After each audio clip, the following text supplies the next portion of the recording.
Baik, sebelumnya diucapkan selamat siang. Assalamualaikum warahmatullahi wabarakatuh. Bersama Wijaya.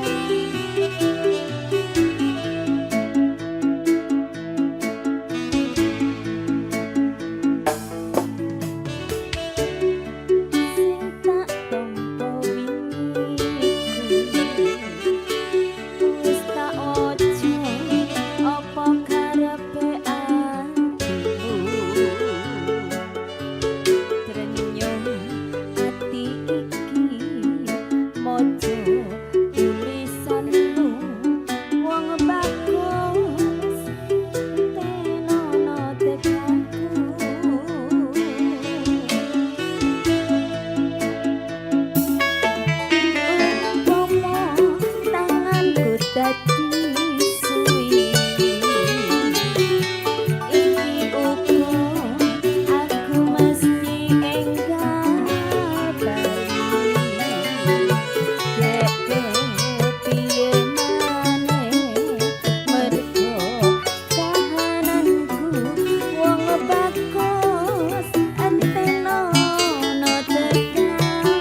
Monggo Mas Vino. Keparing mbok bilih badhe merampitisangken dadi cara nggih menika anggenipun Bapak Roman Kalan Ibu nggih menika ingkang pinijin kang hamba diamasrahaken sawung petak maca warna sasana kala sumanggaken monggo.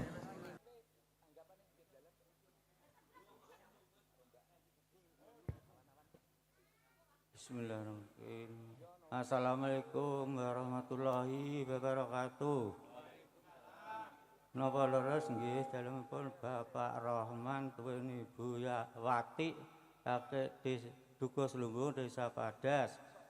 Kula kapuriti diutus kalian Bapak Tarmuji Desa Plumpit jenengan Ponorogo. Kapurih nyaosaken sawung petak kaparuh manca warna dumateng Bapak Rahman tuwin Ibu Wati. Menika kangge sawung petak menika saderengipun minggah dhateng Tlatah Agung Pinatulaya kula badhe langen besan sawetawis pareng napa mboten nggih? Nggih menawi pareng kula matur nuwun saageng-agengipun lan kula sak kanca sawung mbok pilih wonten kelepatan ndang tanduk solah tingkah ingkang boten resepaken dumateng panjenengan sami kula nyuwun gunge samudra wilasaya. Nggih bapak-bapak utawa ibu-ibu nggih cekap mekaten anggen kula pasrah sawung matur nuwun. Assalamualaikum warahmatullahi wabarakatuh. Ya piye to?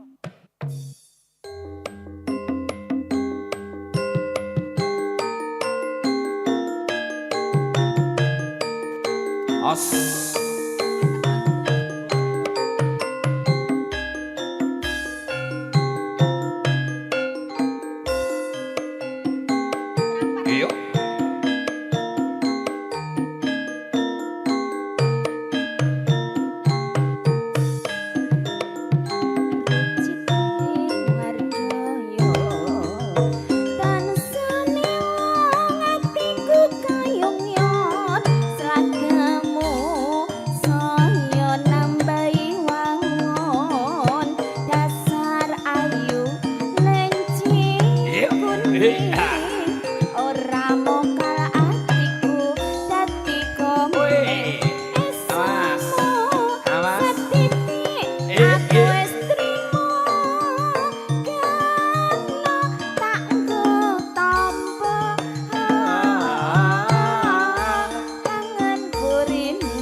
satu-satu aku sayang ibu.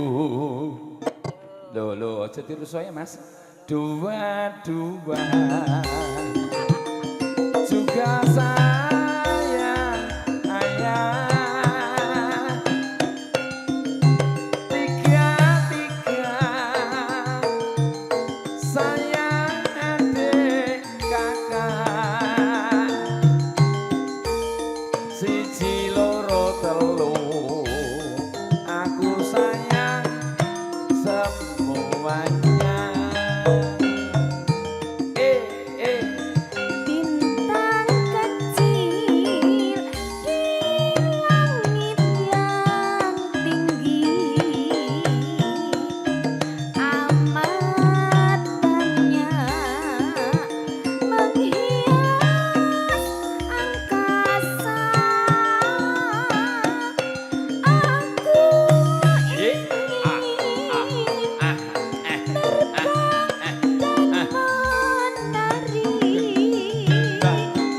jauh tinggi ke tempat kau berada. Ngono ya kaya jaman dhisik ngono kae lho. Pokoke ndeken sak wayah, rek-rek ngono kok. Suwi kaya nyawer dangdut. Pripun? Kon medun jadi. Orek-orek. Ayo orek-orek. Nggih. Lang dentak tung tung tung tung. Niki sampun share. Oh nggih. Ya sabar musuhnya elektrik. Nggih. Niki ngagem loading ngoten nggih, Pak. Nek atus gong kan langsung tuk-tuk ngoten. Nggih. Sabar sautara nggih. Kali nyamektaken kendangipun dangek Nggih. sesarengan Wijaya Musik.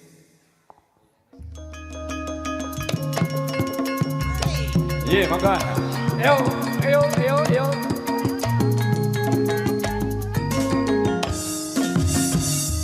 Nggih. Monggo dibuka Mas Dino. Rebon iki kesenian. Kita sami.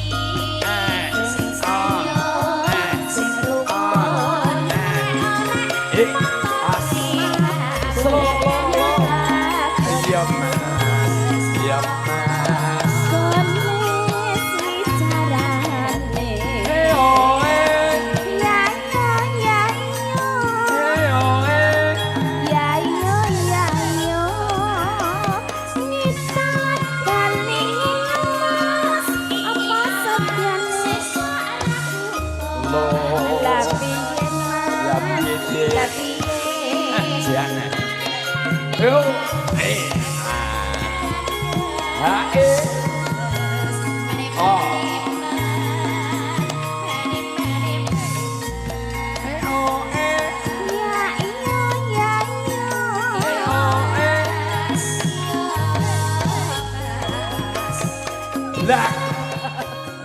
Hop, hop ser. Nggih. Pripun Rama? Gubuk Asmara. Pepeleng. Nggih, Oh, pepeleng. ser. Matur suwun. Ya. La ilaha illallah. La ilaha illallah. La ilaha illallah. Muhammad Rasulullah. La ilaha illallah. La ilaha illallah. La ilaha illallah. Muhammad Rasulullah. Wis wancine tansah dielingke. Ayo, yo. Wis wancine padha nindakake adan wis kumandhang wayahe sembahyang netepi wajib dawuhe pangeran salat dadi cagake agama limang wektu kudu tansah dijaga kanthi istiqomah lan sing mukminah sampurna yen berjamaah Maghrib, zuhur lan asar. salat Salat sayekti ngedoke tindak mungkar. Maghrib lan isya jangkepe prayogane ditambah salat sunate. Ayo. Jasembrono iku perintah agama ngelingono ning donya mung sedina sabar lan tawakal asrah sing kuwasa Yang keparang besok munggah swarga Apa nek kuwi? Ninggal katresnan versine jaranan Om. Oh, ninggal ngoten. katresnan. Nggih, ninggal katresnan. Ser. Jan ser.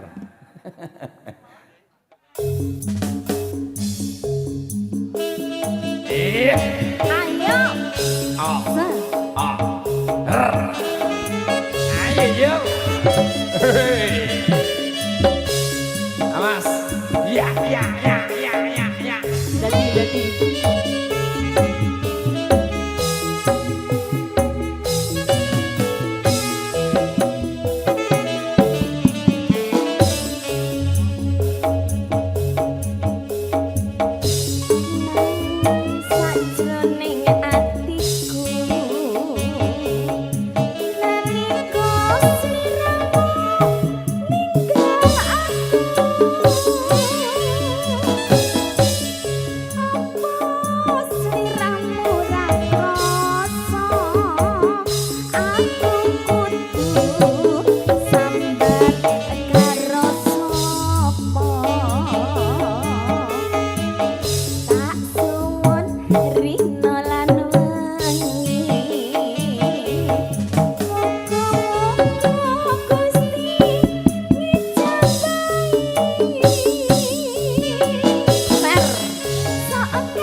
Bahtera Cinta.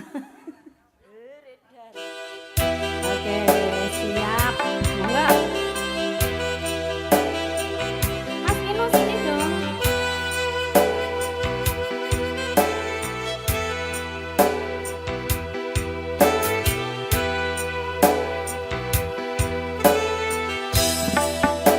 Ayo goyang. Goyang. Hei. Setio Mukti. Ayo sampai ndangan-ndangan pokok. Yeay.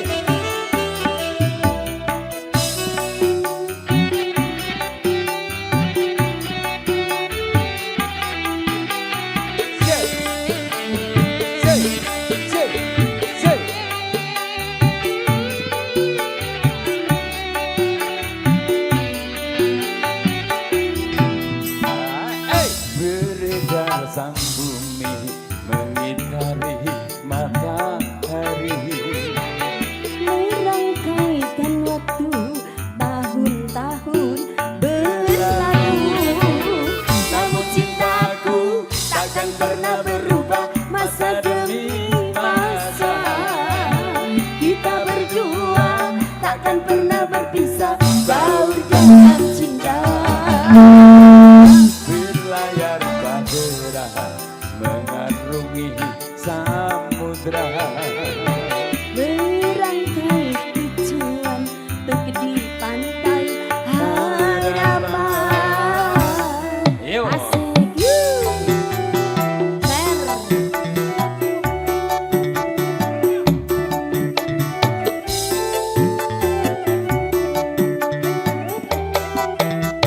Dandukan orangnya wer ora pena. Dandukan orangnya wer ora pena. Badai dan gelombang. Mantun. Hop hop Hop hop hop hop. hop. Kaya ngono, hop ya hop. Ngono lho diobo.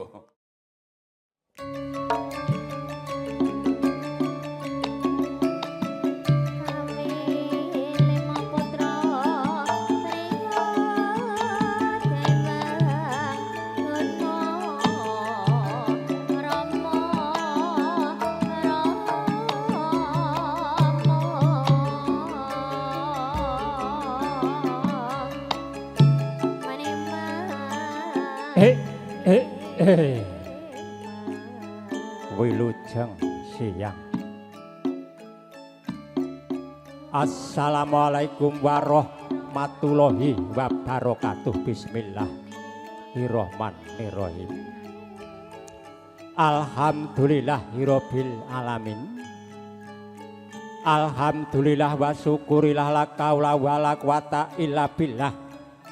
Wassalatu wassalamu ala asrofil anbiya'i wal mursalin wa ala alihi wassobihi ajmain amma ba'du. Rinengga sagung pakurmatan kunjuk sagung para tamu langkung-langkung dumateng priyagung saha pinisepuh ingkang satuhu sampun pana ing pawawas mewah lebda ing pitutur. Para alim ulama kiai dalah para kadang santri ingkang tansah sumanding mring wahyu kitab ilahi ing mangka tansah dados songsongane panembah panuntun ing kiblat kawula ing ngarsa dalem Gusti ingkang murbeng dumadi. Mugi rahayu saha sih wilasaning kautaman kanugrahaning Gusti ingkang maha welas maha asih saha winantu sagunging karaharjan karahayon kabegjan saha kawilujengan mugi kasarira pepundhen kula Bapak Rahman Ibu Parwati ingkang rikalenggan menika sampun kepareng badhe netepi adat ingkang sampun kasengker wonten ing tanah Jawi tepatipun wonten Slumbung Padas mriki. Nun kawula nuwun hamid pasang palimantabih ila-ila dina sinabetna ing ila duni tinebihna tulak sarik domawahing tawang-tawang linepatno sabusiku dendane Gusti Kang Maha Kawasa.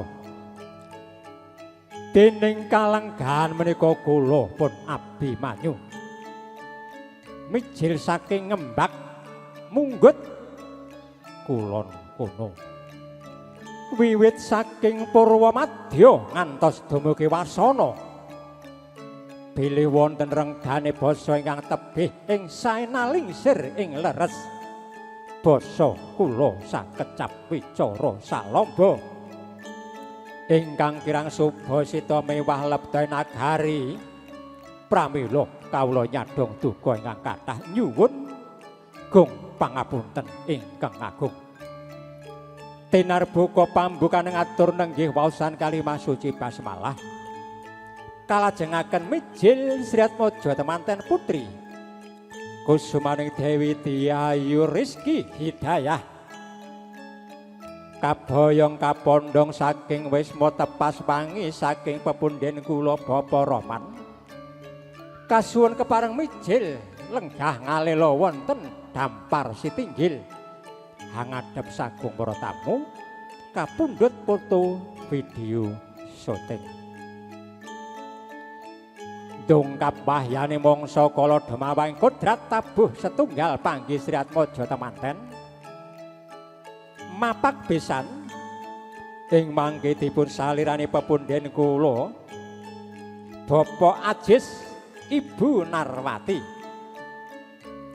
Maos kitab suci Al-Qur'an ing mangke dipun salirani panjenenganipun niki Mbak napa Ibu Mbak Ida. Sasampunipun maos kitab suci Al-Qur'an kasuwun kadang Sinoman kakung putri dipun wigatosaken kangmas Sinoman kakung putri niki wau ngendikanipun Mbah Agus Mbah Lurah. Sinoman kakung putri saderengipun ngedalaken senek mengke senek ampun dipun dumriyin nggih.